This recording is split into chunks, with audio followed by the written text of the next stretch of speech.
Hello everybody, and once again welcome back to How to Guide YouTube channel. Today in this video I'm going to show you how you can block someone on TikTok, so make sure you follow my step till the end. First thing first, I assume that you already have an account in TikTok and already logged in, and now right after that you will be able to see the interface of TikTok apps on the screen, where you can see source icon at top right corner. Just tap over there and let's search for someone to whom we want to block. So let's select this first one, and now let's click on this first page. Now we will be redirected to this particular page where you can see arrow option at top right corners on the screen. Just tap on it. Now you can see block option just down below.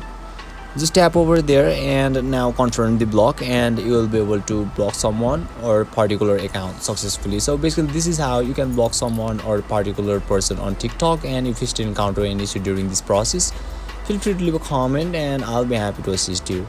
If you found this video helpful, please give it a thumbs up, and if you are new to this channel, make sure to hit the subscribe button and set the bell icon to on so that you can stay updated with our latest content. Thank you for watching, and I'll see you next time.